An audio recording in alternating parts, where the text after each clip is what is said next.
Olá, boa noite a todos. Vamos dar início à coletiva do técnico Vanderlei Luxemburgo. Vanderlei, tudo bem? Boa noite. Queria que você falasse um pouco sobre o seu time que encaixou nesses últimos jogos. Já começa a defender uma invencibilidade bastante significativa, né? São 9 partidas agora, se não me engano. O que encaixou nesse Corinthians? Qual foi o clique? Onde é que o trabalho acertou, né? O início não foi tão bom, talvez como você esperasse, mas virou a chave para uma sequência de vitórias que eu repito, é importante. O Corinthians hoje está numa semifinal de Copa do Brasil, está brigando na Sul-Americana no Campeonato Brasileiro. O que foi fundamental para esse time encaixar e hoje está tendo esses resultados? Eu tinha certeza, porque a gente fala assim antecipadamente, eu falava assim, nós vamos brigar na Copa do Campeonato Brasileiro por alguma coisa mais de cima. Era questão de tempo. Eu falava isso em algumas coletivas, que a gente tinha possibilidade de olhar para frente e olhar uma coisa diferente. Não, em momento algum você viu falar, em momento algum, e estamos ali na zona de rebaixamento, até porque eu vejo a equipe num crescimento, com trabalho, as coisas acontecendo, enxergando algumas coisas que pertencem a nós. Às vezes fica uma discussão externa, né? Porque o Lucha não falou isso, não falou aquilo, que não sei o quê. Cara, tem coisas que a gente tem que discutir internamente e fazer as coisas acontecerem, né? Hoje, para mim, foi um dia importante hoje, né? Dentro do nosso crescimento. Porque há um tempo atrás, há 2 meses atrás, se nós empatássemos aqui, a gente está comemorando o empate. Essa é a grande verdade. E hoje eu senti o nosso pessoal dentro do campo, dentro do vestiário, frustrado. Essa é a diferença de quem quer alguma coisa. O empate aqui seria um ótimo resultado, dentro daquela coisa que a gente não conseguia ganhar, aí ia comemorar. Bom, aí eu vi todo mundo cabeça baixa. Eu falei, calma, rapaziada. A vitória seria excelente, mas se um empate fora de casa, dentro do nosso trabalho, que nós estamos buscando alguma coisa, fiquem felizes. Então, quer dizer, esse é um trabalho que a gente está fazendo que mostra o resultado no comportamento deles pós-jogo. Entendeu? Eu acho que eu sempre acreditei que nós pudéssemos crescer. Claro que alguma coisa também tem que acontecer. Teve alguns jogos importantes, decisivos, nós conseguimos passar, principalmente na Copa do Brasil, né, contra o Atlético. O jogo lá contra o Atlético era um jogo que ninguém imaginava que nós pudéssemos dar virada. Depois tivemos resultado lá em Minas, que também a pessoa não acreditava que nós pudéssemos virar contra a América, né, e conseguimos virar em penalidade máxima, mas é Copa. Copa é assim. Então, acho que está tudo dentro do contexto de futebol. Dentro do que você estava falando agora, Vanderlei, você disse que os jogadores estavam mais, de repente, chateados do que você. Não sei se é exatamente isso, mas dá para lamentar o resultado, Dá. Porque, de repente, faltou furar a bola no final, naquela expressão antiga Acabei de do falar futebol, esse termo. porque vocês estavam 2-1 e um jogador a mais em campo e o Inter indo com o lateral direito com câimbras na reta final da partida. Faltou, de repente, né, ao invés de tentar aproveitar espaço, segurar mais o jogo? O termo que eu usei no finalzinho foi na fala de final de jogo. Eu falei, pô, cara, tem que furar a bola. Acabou o jogo, nós estamos com um a mais e o time dele já praticamente entregando já o resultado, né? Então tinha que dar uma furadinha na bola no ataque, sofrer uma falta, né? Fazer as coisas que tem que ser feitas, porque você tem que conquistar o resultado. E nós, por exemplo, eu ia fazer 2 substituições em que eu percebi que o Inter estava começando a equipe vir muito para cima. Eu ia tornar a equipe mais ofensiva num contragolpe, porque a gente tinha espaço para contra. Aí saiu o pênalti, eu falei, aguenta aí. Aí o que eu fiz? Fechei a casa, fechar a casinha, né? E aí no lance fortuito deles e também virtude deles, né? E um pouco de atenção nossa, saiu o gol. Mas importante é que eles tenham esse sentimento de frustração, que poderia ter conquistado uma vitória, né? E isso é importante dentro deles para a gente poder seguir.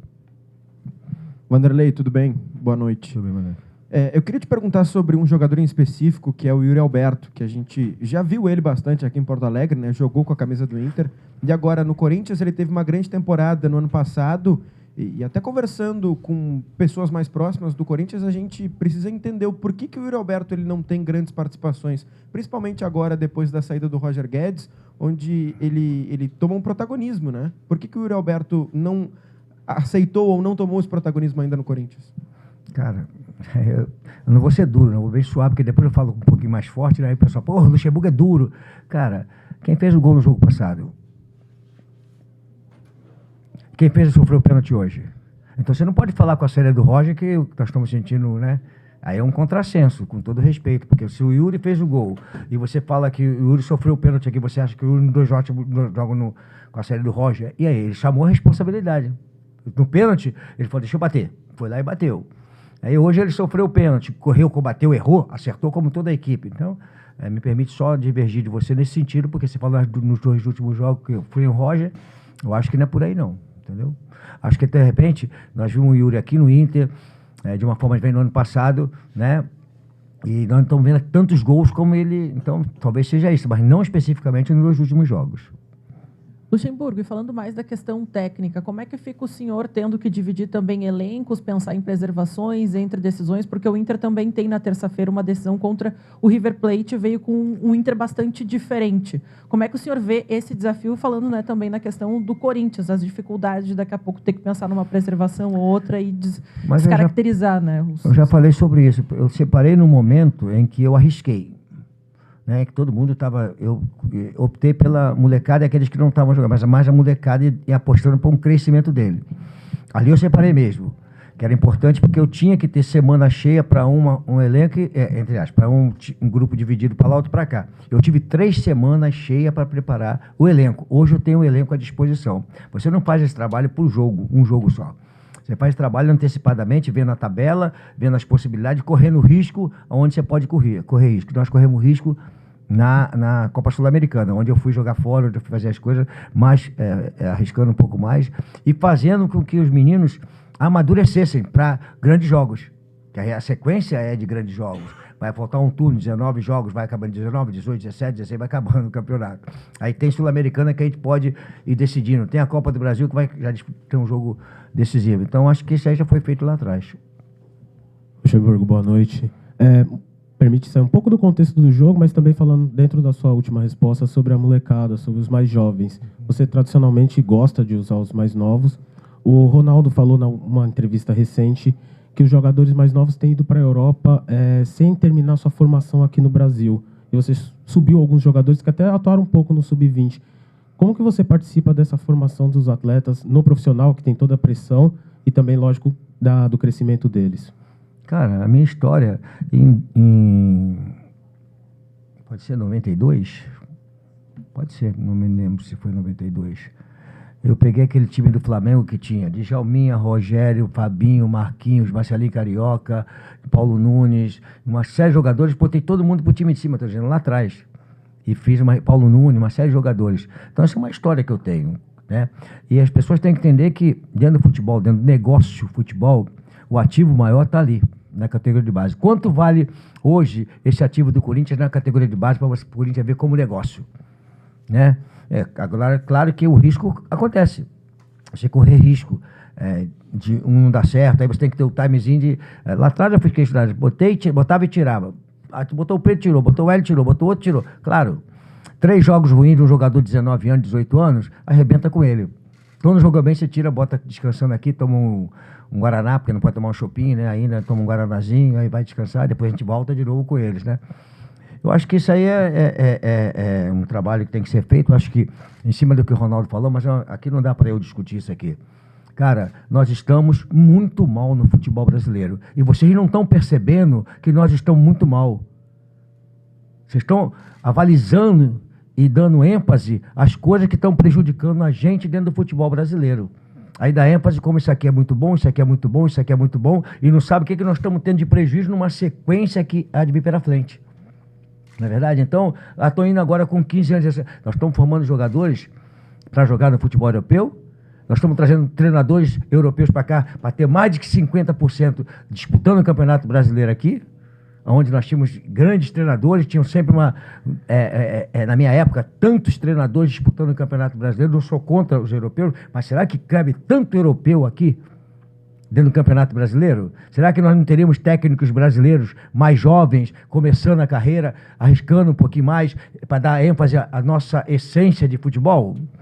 Será que não era isso aí? Então, cara, é um negócio preocupante que as pessoas estão... A modernidade, porque nós estamos... Cara, nós não estamos na Europa. Nós estamos no continente sul-americano. Nós não somos europeus. Nossa característica, dentro do continente sul-americano, ela é diferente. Até nós falamos português, não falamos espanhol. Então ela é totalmente diferente. E nós não estamos percebendo que nós estamos querer fazer com o futebol brasileiro vir um europeu dentro do Brasil com a característica. Ah, porque eles vão para lá. Não. O que está errado é onde você falou. Na categoria de base, você criar instrumentos para você manter o jogador aqui e criar eles dentro das nossas características. Com a modernidade que estão falando que aí não existe, tá certo? Claro que muita coisa está bonita, está legal.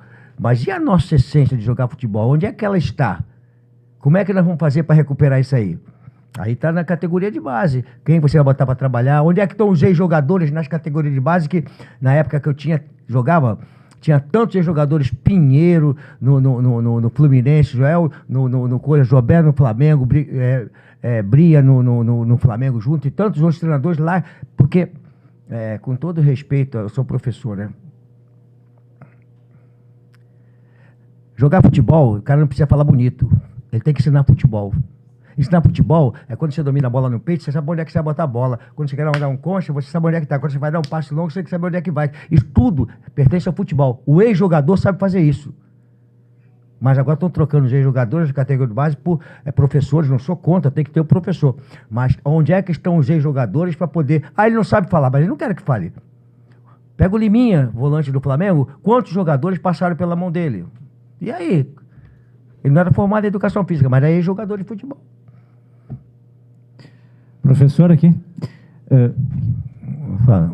concordo com o que o senhor falou aí sobre essa questão da categoria de base, né? A gente observa isso até nas cobranças de falta, escanteio, a gente não vê jogadores com qualidade como se via nos anos 70, né, professor? Mas a minha pergunta é assim, qual a explicação, professor, porque o Corinthians demonstrou ser uma bela equipe, né? Foi um grande jogo aqui com o Internacional. Essa campanha no Campeonato Brasileiro, professor, que não está muito boa. Nós tivemos lá atrás, né? Em cima da primeira pergunta, né? Nós não fomos bem lá atrás. Deixamos escapar muitos pontos. Aí deixou escapar. Agora não podemos deixar escapar. Por isso que eu valorizei. Estava frustrado porque perdemos mais dois pontos, né? Mas felizes tem que estar porque conquistaram pontos. Se nós tivéssemos conquistado lá atrás, em vez de perder alguns empates contra o Flamengo, que nós jogamos um grande jogo, mas não conquistamos nem o empate, perdemos o jogo. E outros jogos também, a nossa posição seria diferente. Mas, dentro daquilo que nós que fala, meu camarada, tudo bem? Bem, graças a Deus. Pra gente ver, cara.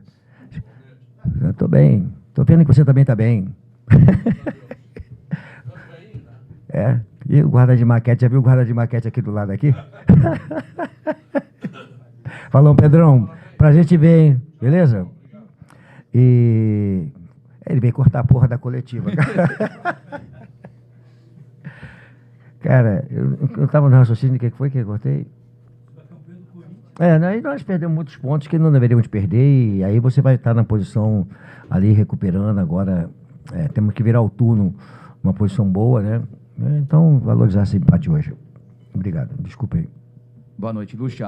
A importância de fazer um jogo fora de casa hoje, né, com o clima mais hostil, torcida contrária, pegando ali no pé do Yuri Alberto, para esse jogo de terça, contra uma equipe argentina, que já mostrou que sabe fazer catimba no jogo de Itaquera. O que dá para falar aí com relação a essa prévia do jogo decisivo de terça, professor, por favor? Eu sempre falo para o jogador o seguinte, cara, eu falei para eles isso hoje, essa rivalidade Inter e Corinthians e Inter, ela se deu numa década, alguma coisa para trás aí. Ela não tinha, era Grêmio e Inter, né, Flamengo e Cruzeiro e Atlético, agora se deu essa aí. Mas quando você vem trabalhar aqui, essa rivalidade fica essa discussão todinha, mas ela não entra em campo. Você não pode perder o juízo para jogar um jogo de futebol. Ali você tem o teu interesse, o Inter tem o dele, e aí você não entra com essa coisa quando ela fosse a mais importante. Mais importante é o que eu vou produzir, né? Por exemplo, no jogo passado, nós jogamos contra uma equipe que tem a característica de fazer as coisas, de passar o tempo, ganhar tempo e irritar o adversário, mexer a cabeça no emocional do adversário, aí joga a bola para um lado, o cara está dentro fora do campo, ele cai para dentro do campo, aquelas coisas todas. Se você entrar nessa aí, você está roubado. Então nós vamos lá, agora lá para a Argentina, vamos jogar com o New Boys, para a gente jogar futebol, como eu falei lá no Peru também. Né? O Corinthians não teve nada a ver para que aquele ambiente hostil tivesse para nós lá. O Corinthians não fez nada que pudesse ter aquele ambiente. E também o que nós fizemos contra o New Old Boys, a não ser jogar futebol e conseguir virar um jogo que nós estávamos jogando bem no primeiro tempo e viramos o jogo. Então nós vamos lá para jogar futebol. Quem tem que dar essa segurança para que você possa praticar futebol é a Conmebol, que comanda o jogo, comanda o campeonato. Ela que tem que dar segurança para o árbitro, para o adversário, fazer as coisas que tem que ser feitas. E não transferir para nós, não. Nós só vamos lá para jogar futebol, não queremos outra coisa. É difícil? Campo apertadinho, eles têm a característica dele, vai ser complicado, mas nós vamos lá para jogar um jogo decisivo. Professor Marcelo Becker, do meu timão. Logo na sua chegada, o senhor falou que o Corinthians não teria elenco para jogar 3 competições. Com esses jogadores da base que acabaram sendo integrados ao profissional, hoje podemos dizer que o Corinthians pode ser competitivo no Brasileirão, na Copa do Brasil e também na Sul-Americana? Nós estamos demonstrando isso. Eu falei que não tínhamos elenco, mas se você vê a base, era uma desconfiança de você, de todo mundo, com respeito à base. Ninguém queria, né? Era uma desconfiança total. Eles conquistaram a confiança do torcedor e a minha confiança. E conquistaram a dos companheiros para que ele pudesse crescer. Então hoje nós temos um time, talvez, se a Libertadores estivesse hoje, eu afirmo, sem ter nenhuma falsa humildade, que era aquela... Não, hoje nós teríamos uma Libertadores totalmente diferente. Pode ter certeza absoluta, porque eu tenho um conhecimento do elenco, eu sei onde eu posso mexer. Hoje eu tinha 2 substituições prontas, de repente eu mudei a substituição, os caras já sabiam o que eu queria. Olha só, quanto que muda isso dentro do comportamento. Então, trocar pneu de carro andando é duro, cara. Eu falo pro motorista parar, ele não para, porra, vai, continua. Aí é duro, cara. Obrigada, Vanderlei, e a todos que nos acompanharam. Eu só até a gostaria de próxima. comentar o seguinte, hoje eu vou sair daqui frustrado como jogadores, mas só com uma situação que eu não gostei. Eu não tive jogo hoje, nós não tivemos, para 6 minutos no primeiro tempo, 6 minutos no primeiro tempo, 9 minutos no segundo tempo e mais 2 minutos que ele acrescentou naquilo ali. Foram 17 minutos dentro do jogo que não teve porrada, não teve nenhum desconforto, não teve briga, não teve nada que pudesse interromper o jogo da forma que ele achou que interrompeu. Acho que isso aí é uma coisa que preocupa, como é que foi feita essa situação, entendeu? 17 minutos em que não aconteceu absolutamente nada. Onde é que teve alguma situação, nós estamos todos aqui, estava dentro do jogo, onde é que teve alguma coisa que pudesse ter 9 minutos mais 2, 11 no segundo tempo? Entendeu? Não entendi, essa eu não consegui entender. Obrigada, Vanderlei, e a todos que nos acompanharam. Boa noite, até a próxima.